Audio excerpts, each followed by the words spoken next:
যে সম্পদগুলো পুড়িয়ে দেওয়া হলো, এটা ঢাকা শহরের ট্যাক্সের টাকা দিয়ে আমরা এগুলো কিনেছি।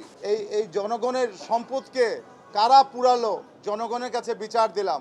এবং দুষ্কৃতিকারীদেরকে অবশ্যই প্রতিহত করা হবে, জনমানুষের অধিকার প্রতিষ্ঠা করা হবে।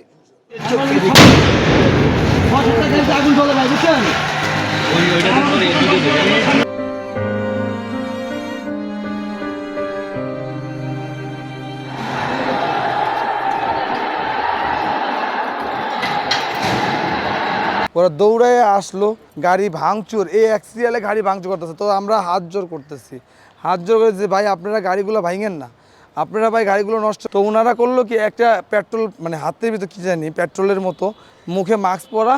তো ও মনে করেন ফিকা ফিকা মারলো, মারার পরে গ্লাস সব ভাঙলো। ওই পেট্রোল নিয়ে গাড়ির থেকে পেট্রোল নিয়ে মনে করেন প্রত্যেকটা গাড়ির ভিতরে ধরে ধরে প্রত্যেকটা একটা করে গাড়ি আগুন লাগালো।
এই যে সিটি কর্পোরেশনের এই গাড়িগুলো মেয়র সাহেব কয়েকদিন আগে মাত্র ঈদের আগে জাপান থেকে কিনা হয়েছে।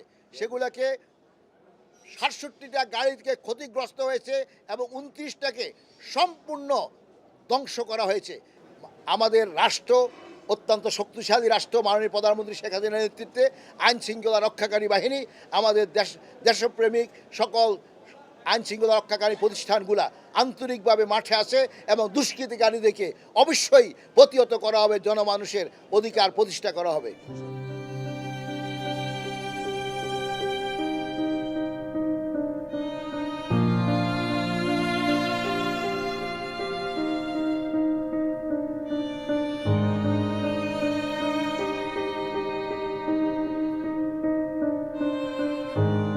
আমরা জনগণকে সেবা দিই, এটি একটি সেবাদানমূলক প্রতিষ্ঠান।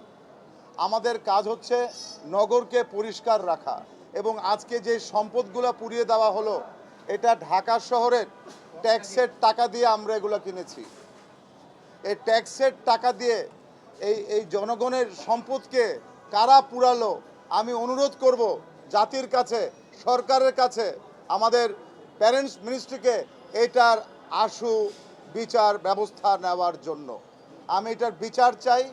সুন্দর একটি অফিস করেছিলাম মাননীয় মন্ত্রী আমাদের মোহাম্মদপুরে, সেই আমরা কারণ বাজারকে শিফট করব দেখে টোটাল কারণ বাজার অফিসটাকে আমরা নিয়ে এসেছিলাম মোহাম্মদপুরে তাজমহল রোডে। এটাকে সম্পূর্ণভাবে পুড়িয়ে দেওয়া হয়েছে। আমি জনগণকে বলবো, আমি জনগণের কাছে বিচার চাই। এই বিচার আমি সরকার প্রধানের কাছে চাই, যে আমি বিচার দিলাম, জনগণের কাছে বিচার দিলাম, সরকারের কাছে বিচার দিলাম। সেবামূলক প্রতিষ্ঠান এই সিটি কর্পোরেশনের এই গাড়িগুলা ভেঙে আমাদের যে হাইড্রোলিক ল্যাডার ছিল, মইয়ের বদলে স্মার্ট বাংলাদেশে আমরা ল্যাডারের মাধ্যমে যেতাম, আমাদের সবগুলা এই হাইড্রোলিক ল্যাডারকেও পুড়িয়ে ফেলা হয়েছে। আমি বিচার দিলাম।